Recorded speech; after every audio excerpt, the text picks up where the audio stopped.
If you're preparing for your Celpip test, you're probably stressed, and I get it.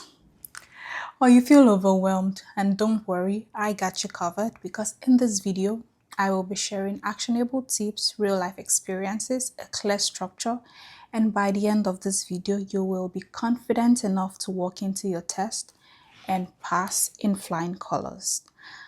Hi, my name is Oluwase Ifumi and this is my YouTube channel. Welcome.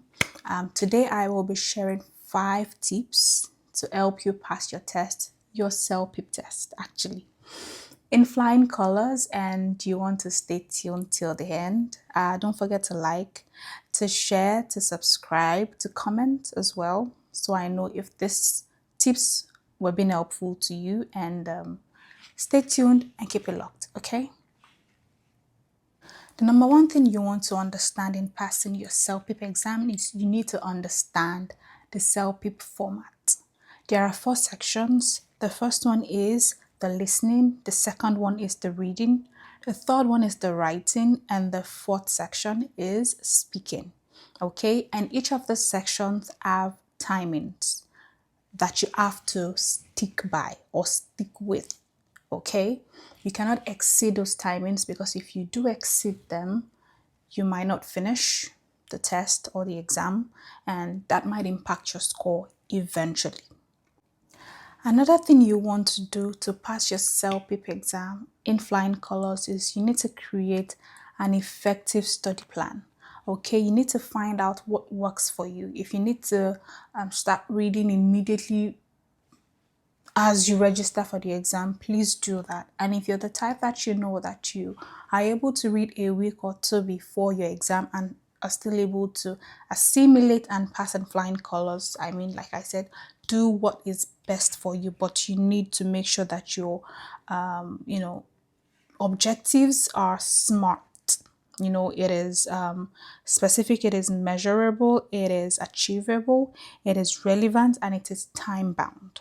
Okay, you need to understand that you need to make progress when you are studying for this exam, and I would say consistency over cramming. So the more that you repeat the test, or the more you try to get yourself familiarized with the sections or the format of the exam, the higher your chances of passing the exams in flying colors. Okay, I particularly when I was to write this exam, I studied with the practice questions on the Celpip website.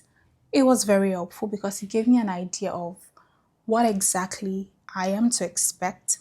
And about a week or two towards writing the exam, I was very consistent. I timed myself like I was actually writing the exam, especially for the reading and the listening. Those 2 aspects, I timed myself like I was actually writing, the exam, and that was so helpful for me. Okay, so please and please do exactly what is effective for you. If you need to practice on the official Celpip website, if you need to join a study group, if you need to download apps, whatever it is that works for you, but you need to create an effective study plan to pass excellently. Okay, the number 3 thing that you want to do is you want to practice the actual real Celpip samples. Just like I said in my point number 2, that I read, or I went through the practice questions on the Celpip website. That was very helpful. You want to practice with real questions, real life samples, the real Celpip practice questions. This will help you achieve excellence, and in fact you would be surprised. Okay, you want to make sure that you familiarize yourself with what to expect in the exam. Of course, it's not what is in the practice question that you would get in the actual exam, but it gives you an idea of how to, prepare your mind, prepare your study plan as well. It really helps, put things into perspective for you, and you really, really want to, take advantage of the real practice questions on the website.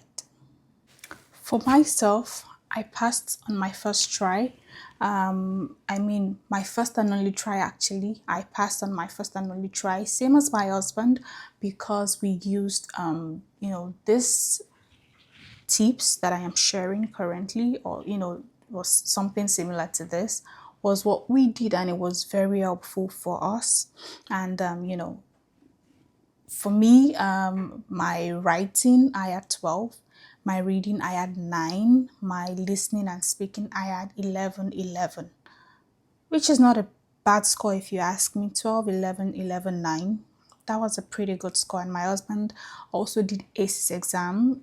He didn't even get a 9. He had 10, 10, between 10 and 11 was what his score was, and which was really great. I mean, it's been almost 2 years, but we really did great in that exam, and that really helped as well boost our scores for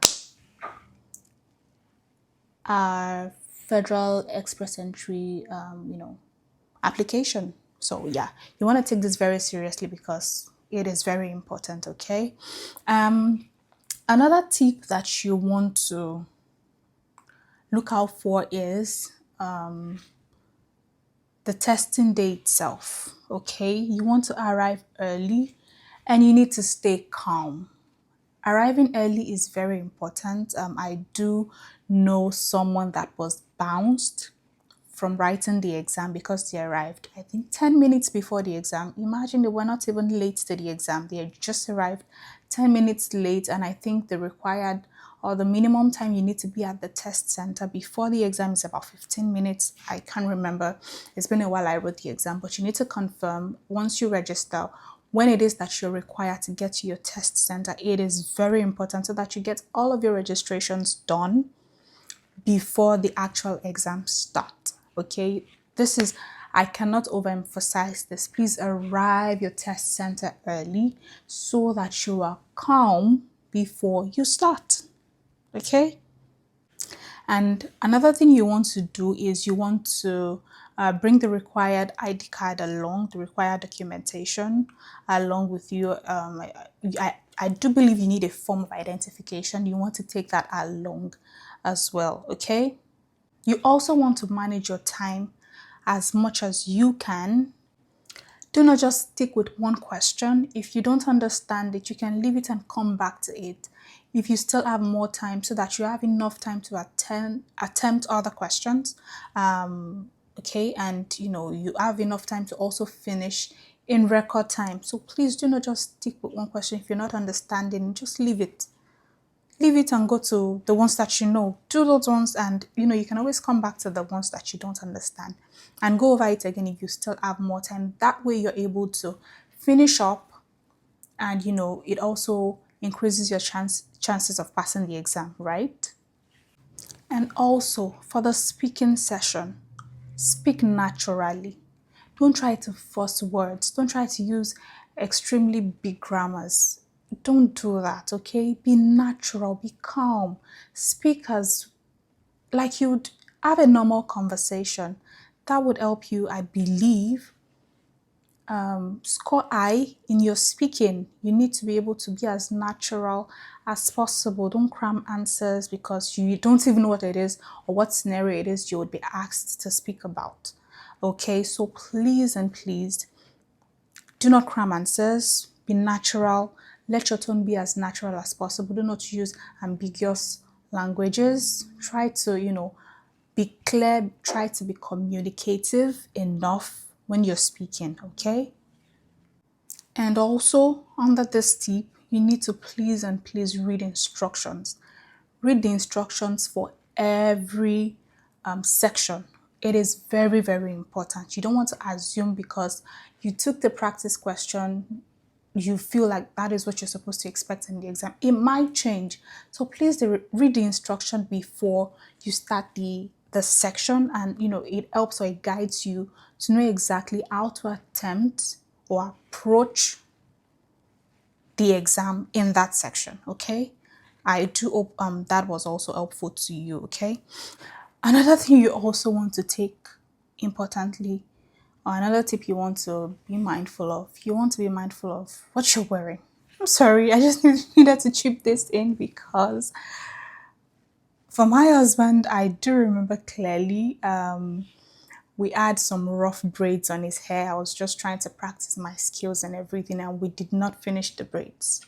So we went to the exam. He used a cap, thinking, but when we got to the test or the exam center, he was asked to take off the cap for his photo card. And the picture, there has that rough braids on it. So please and please, you want to look your best to the exam. This is an additional tip for you. Look your best so that this does not disorganize you. When you're being asked to take off an item or something, or sunglasses or whatever, you just want to be as neatly dressed as possible. Okay.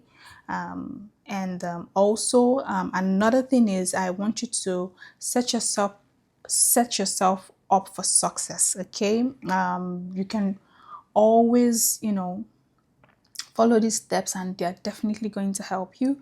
Another thing I did was I watched a YouTube channel. Actually, I watched everything on their playlist for each of the categories, and trust me, it really did help. I started to watch it about a week into my exam. I followed the steps, I took the advice on the channel. I am going to be putting the name of the channel in my description, actually, in case you might find it helpful as well, because truthfully, the channel did help me know exactly what to expect, aside from the practice questions on the website rather. Yeah, so I'm going to put that in the comment, or in the description rather. So in case you're interested in watching that YouTube channel as well, you can do that. They did help me in knowing exactly what to expect. And just take it easy on yourself. I wish you all the best, and also let me know if these tips were helpful to you. If you found it very helpful, I would really appreciate if you can subscribe, if you can share this, and also drop a comment in the comment section to let me know if this was helpful. And also, when you pass your exams, do come back and let me know, share your testimonials as well. And I am looking forward to seeing you pass your exam, or hearing that you passed your exam as soon as possible. And I wish you all the best in your exam, and I will see you in the next one. It's your girl Oluwaseyi for me again. Have a good one, and bye bye.